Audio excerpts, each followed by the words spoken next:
Stellar Blade's combat is amazing to say the least, but it can be relatively hard. So to make it easier, here are 10 things to avoid in combat. Avoid doing retribution right away. And that is because while the enemy is unbalanced or staggered, you can chip away at its health before doing your retribution. So after the enemy gets staggered, you can actually hit it a few times, doing one combo or performing a skill or even doing both. And that is before pressing the triangle button. And even sometimes, just for me to make it look so good, I would do the last parry and then counter and then the retribution just like this. Right. Next tip is probably the most important tip, and that is to avoid being passive. And when I mean passive, you are just staying away from the enemy, waiting for it to attack, and sometimes you're just standing still waiting for it to make the first move. But what you should be doing is to be aggressive.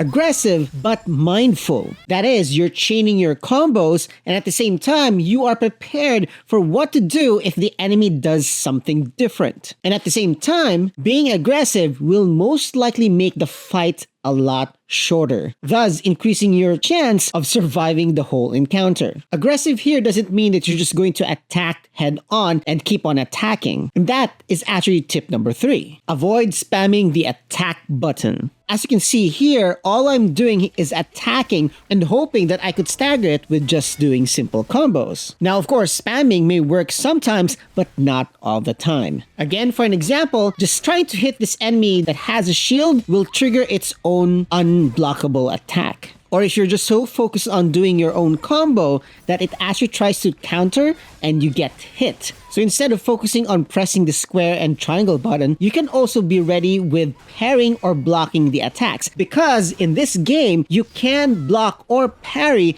in the middle of your combo. The next thing to avoid is pressing the blink and repulse buttons too early. So sometimes we do get panic if we see that blue color animation and we tend to just press the button right away. Now the technique here is to always wait for your sword to shine with the same color, or wait for this audio cue. And if you don't know yet, blue is for blink and purple is for repulse. This, of course, is going to be the same for all enemies. Although the timing will be a little bit different from enemy to enemy, where sometimes you'll just have to wait 1 second, sometimes a little bit less. But again, you just have to wait for that audio cue or once that sword blinks the same color. So just a short recap here, you have to be aggressive, at the same time not spamming your attack, but also be mindful and be ready to parry, dodge, blink, and repulse. And now since you're continuing to attack, avoid using only one type of combo. And that is because some combos will work well with certain enemies while the others not so much. Here for instance, if you're going to attack using the 4 square combo, it will take a longer time. While if you do the square triangle square combo, it does the job faster. And here with a different enemy, the 5 attack combo doesn't work well. So using the short ones would benefit you here, just like this one. And now that you know about combos, avoid relying too much on just the combo itself or just the melee itself. And since you're playing aggressively, you do need to vary your attacks. That means you can use beta skills or even burst skills from time to time. Or even better, you can put in some range skills and you can use your drone as well.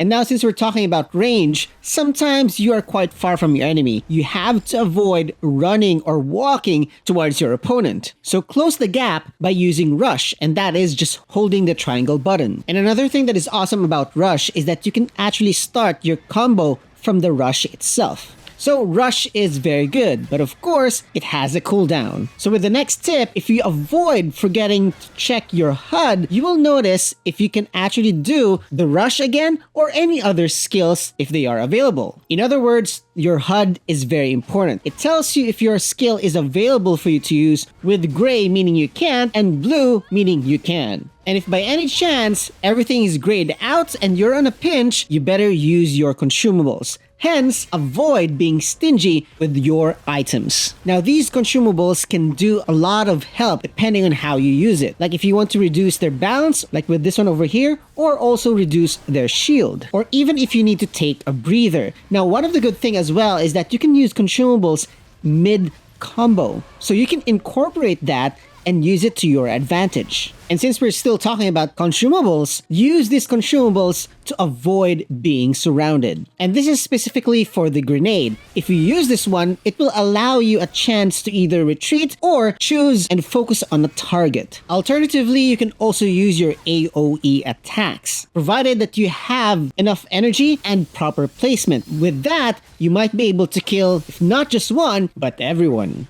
Hopefully these tips will help you, and with that, please continue to support my channel by checking out this video over here. If not, you can always check out my other videos over here. By the way, my name is Dark, and I hope that I'll see you again next time.